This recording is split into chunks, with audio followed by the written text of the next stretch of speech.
dia, igreja, a graça e a paz a todos, amém? Sejam todos muito bem-vindos à nossa escola dominical. Hoje a nossa escola traz como título o compromisso de amar as pessoas. O objetivo da nossa lição hoje é entender que existe uma relação muito forte entre amar a Deus e amar o nosso próximo. Na verdade, nós podemos dizer que amar a Deus é determinante para que nós possamos amar ao nosso próximo. O segundo ponto, o segundo objetivo da nossa lição é nós não termos receio de mudança na nossa vida, no nosso comportamento, na nossa forma de pensar, na nossa atitude, tudo quanto for necessário para que nós possamos cumprir aquilo que a Bíblia nos ensina. Não podemos ignorar que a Bíblia nos ensina, não podemos aceitar parte dos ensinamentos bíblicos e rejeitar outro. Ou nós seguimos por completo aquilo que a Bíblia nos ensina, ou simplesmente estamos perdendo tempo. O texto sugerido pelo autor da nossa revista está baseado lá em 1 João capítulo 4. Primeiro precisamos entender para quem João estava escrevendo essa carta, para o objetivo dessa carta. Fica claro que João está escrevendo para os fiéis daquela época.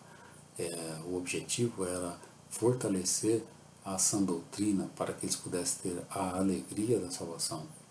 Isso porque estava surgindo falsos mestres que haviam criado uma divisão entre os santos.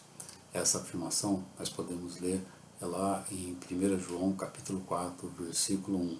Ele diz assim: Amados, não creiam em qualquer espírito, mas examinem os espíritos para ver se eles procedem de Deus, porque muitos falsos profetas têm saído pelo mundo. Naquela época, os gnosticismos estavam causando uma certa frustração no meio dos fiéis, deturbando os conceitos fundamentais do cristianismo. Eles não aceitavam que Jesus veio em carne, porque eles acreditavam que o corpo era mau e somente o espírito era bom. Dessa forma, Jesus não poderia vir em carne, já que ele era Deus, né? E se Jesus veio em carne, e a carne era má, ele não poderia ter morrido pelos nossos pecados. E por consequência, não acreditavam também na ressurreição, pois a alma só era perfeita fora do corpo. Eles acreditavam que Jesus era um ser divino, e por isso também não acreditavam que Jesus tinha morrido na cruz para sacrifício, porque como um ser divino ele não poderia padecer na cruz. João faz uma reflexão doutrinária para os fiéis daquela época, para que pudesse ter convicção que Jesus era o Cristo, o Messias, aquele que era prometido desde o Velho Testamento, que ele nasceu de uma mulher, cumprindo assim um propósito determinado por Deus, e que através do sacrifício que ele realizou na cruz, a salvação foi estendida a todos que nele crerem, né? Que nós seremos ressuscitados em um determinado tempo, ou quando nós morrermos, ou quando Jesus Cristo voltar, nós seremos ressuscitados, né? João combate os falsos mestres que procuravam ensinar heresias, né, no meio dos fiéis. João ele fala da alegria da salvação com base em 3 princípios básicos. Primeiro, reconhecer que Jesus era o Messias. Isso nós podemos ver lá no 1 João, capítulo 4, do versículo 2 ao versículo 3. Ele diz assim: Vocês podem reconhecer o Espírito de Deus deste mundo. Todo o Espírito que confessa que Jesus Cristo veio em carne procede de Deus. Mas todo Espírito que confessa que Jesus não procede de Deus, esse é o espírito do anticristo, acerca do qual vocês ouviram que está vindo e agora já está no mundo. João está afirmando que Jesus é o cumprimento da profecia feita no Jardim do Éden, em que o descendente da mulher esmagaria a cabeça da serpente. Também que foi confirmado pelos profetas no Velho Testamento, para que o Messias, nascido de uma mulher, como escreveu Isaías, né, Isaías 9, capítulo 6, que diz assim: porque um menino nasceu, um filho nos foi dado, o governo está sobre os seus ombros, e ele será chamado Maravilhoso, Conselheiro, Deus poderoso, Pai da eternidade, príncipe da paz. Sendo consumado também, nós podemos ver isso sendo consumado no chamado de Maria, né, para fazer parte dessa profecia. Temos também a confirmação de Simeão, que não morreria sem ver o Messias, quando Maria e José vai apresentar Jesus no templo para ser circuncidado, né?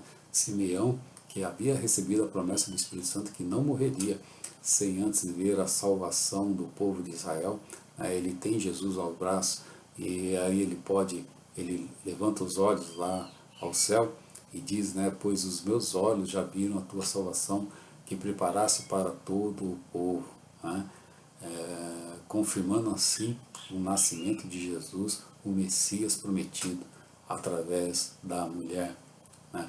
João capítulo 4, ele afirma que Jesus vem de Deus, derrubando assim toda a teoria do gnosticismo que estava confundindo os cristãos naquela época. Amém? O segundo ponto principal, né, o segundo ponto fundamental para ter a alegria da salvação é a questão do amor.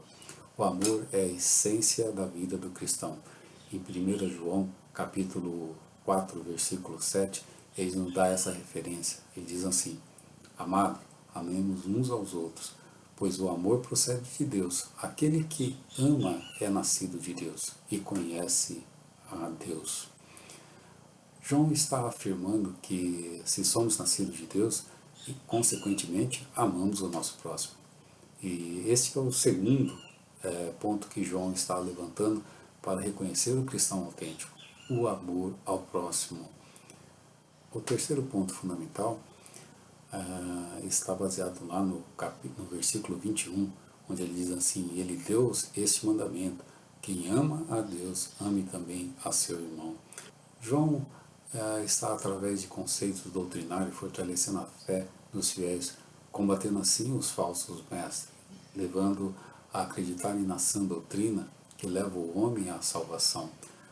O amor foi um dos pontos que João mais destacou nesse capítulo, deixando bem claro que a forma de reconhecer os que são nascidos de Deus é aquele que naturalmente demonstra amor ao seu próximo. Podemos dizer que nós fazemos parte dessa engrenagem, parte desse mecanismo vivo para demonstrar o amor de Deus. O segundo texto sugerido pelo nosso autor, ele está lá baseado em Atos capítulo 2, que vai falar lá do início da igreja primitiva, onde nós ficamos empolgados quando vemos a ação do Espírito Santo no meio da igreja, que estava reunida aguardando o Consolador. Quando uma multidão vê que aquelas pessoas começam a falar em línguas estranhas para alguns, mas que para outros era totalmente compreensível. Muitos dos judeus que haviam sido dispersados por várias regiões no dia de Pentecostes estavam reunidos em Jerusalém para celebrar a festa da primícia. E quando a igreja começou a falar em línguas, os judeus que vieram de outras regiões puderam compreender na sua própria língua o que estavam falando. E o objetivo deveria ser bem específico, estavam anunciando Jesus Cristo como Messias, porque quando Pedro começa a falar à multidão, fazendo um breve relato da promessa do Messias proferido pelo profeta Joel, que é muito interessante essa passagem, porque ele diz assim: nos últimos dias, disse Deus, derramarei o meu espírito sobre todo o meu povo, os meus filhos e as minhas filhas profetizarão, os jovens terão visões, os velhos terão sonhos, sobre os meus servos e as minhas servas derramarei o meu espírito naquele dia, e eles profetizarão. Isso foi mais do que o suficiente para que o Espírito Santo manifestasse entre os judeus, criando ali um marco histórico no cristianismo, né, onde o Espírito Santo manifestado na vida de Pedro e no meio daquela multidão produziu arrependimento, e uma conversão de quase 3.000 almas, né, foi convertida no mesmo dia. O que enche nosso coração de alegria é ver a ação do Espírito Santo agindo no meio da igreja. Nem por isso a igreja deixou de passar por vários problemas, né? Problemas sociais, onde as viúvas reclamavam que não estavam sendo atendidas, problemas culturais, que os judaizantes queriam introduzir o cerimonialismo, problemas econômicos, né? Que a igreja agregou e muito rapidamente pessoas de vários lugares e que ficaram centralizadas ali em Jerusalém, e para não passar necessidade, os irmãos vendiam suas propriedades e repartiam com aqueles que tinham necessidade, né? Mas apesar de todos esses problemas que a comunidade que estava passando, a sociedade daquela época via algo diferente naqueles cristãos, via algo diferente que empolgavam a eles, né? Eles viam a comunhão. Atos 2, 42, ele diz assim: eles se dedicavam ao ensino dos apóstolos e na comunhão, ao partir do pão e às orações. É fantástico quando nós podemos ver o cuidado, né, que a igreja estava dispensando aos outros. A igreja estava se preocupando com o bem-estar da membresia, socorrendo a todos os necessitados. Nós vemos que cristãos vendiam todos os seus bens, distribuíam conforme a necessidade de cada um. Não tem como nós não reconhecermos que a base dessa comunhão está alicerçada no amor. O povo nota que há algo diferente entre os cristãos, despertando assim o desejo de fazer parte dessa comunidade, de fazer parte dessa igreja, né? Atos 2, 47, ele diz assim: louvando a Deus e tendo a simpatia de todo o povo, o Senhor lhes acrescentava todos os dias o que ia sendo salvo. Tanto naquela época como nos nossos dias atuais, queremos viver experiência assim, queremos ver a empolgação da igreja, ver o amor sendo transmitido, ser a base da união da igreja.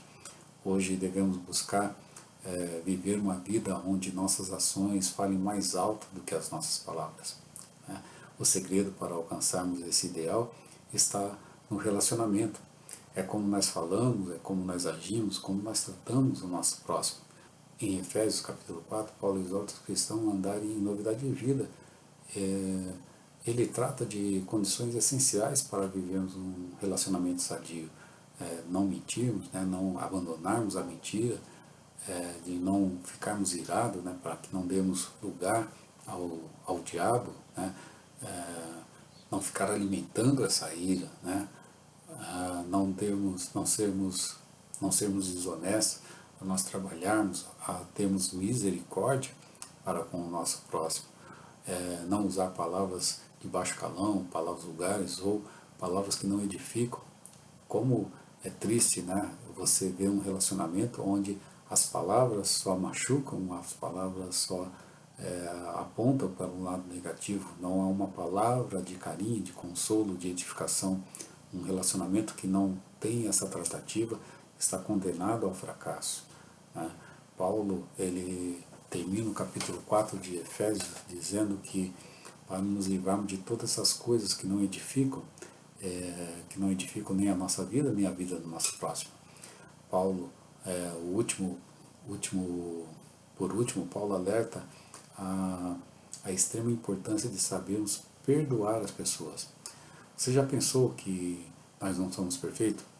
E mesmo nós não sendo perfeitos, Deus nos amou, nós não deveríamos também perdoar o nosso próprio irmão, aquele semelhante que está ao nosso lado, que também é imperfeito como nós? A Bíblia está repleta de exemplos de amor ao próximo. 1 Coríntios capítulo 10, do versículo 23 ao versículo 33, ele nos dá a ideia da importância de abençoarmos a vida do nosso próximo, mesmo que tenhamos que fazer algum sacrifício. No capítulo de 1 Coríntios capítulo 10, Paulo está diante de um problema entre cristãos que vieram do paganismo, né?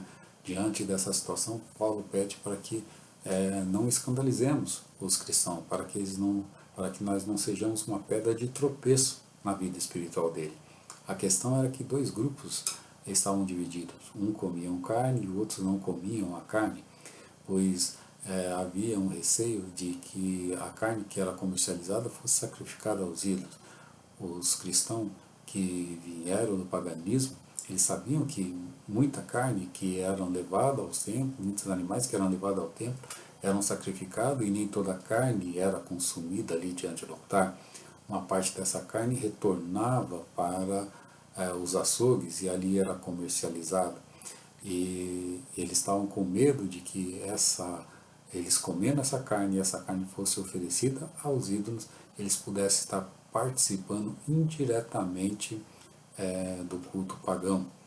Por isso eles não comiam a carne. Paulo exorta que, por amor ao nosso próximo, devemos pensar na nossa atitude que vai influenciar diretamente na vida espiritual, e devemos agir com sabedoria para não sermos uma pedra de tropeço na vida dos nossos irmãos. Lá em 1 Coríntios capítulo 10, versículo 23, ele diz assim: tudo é permitido, mas nem tudo convém. Tudo é permitido, mas nem tudo edifica. Paulo chega a dizer que devemos priorizar o nosso próximo para que ele não desvie da fé. Ninguém deve buscar o seu próprio bem, mas sim o do outro. Compreendemos que o foco é a glória de Deus, e em nosso relacionamento temos que estar disposto a sacrificar em prol do nosso próximo. Em 1 Coríntios 10, 31, ele diz assim quer você coma, beba ou faça qualquer outra coisa, faça para a glória de Deus. É impossível nós termos o compromisso de amar as pessoas sem ter nenhum tipo de sacrifício da nossa parte. Senão seria muito fácil amar o nosso próximo. Se queremos amar o nosso próximo, devemos estar prontos a sacrificar. O próprio Deus, ele sacrificou o seu Filho, porque Deus amou o mundo de tal maneira que ofereceu seu único Filho em sacrifício vivo, santo e agradável, para remir os pecados de toda a humanidade. Mas devemos também entender que devemos fazer um esforço da nossa parte para que nós possamos amar o nosso próximo. Para concluir, podemos perguntar para nós mesmos: o quanto estou disposto a amar a vida do meu próximo? Ou estou pronto a mudar a minha forma de pensar, agir ou falar por amor ao meu próximo? Que Deus abençoe a todos nós nesse dia. Amém?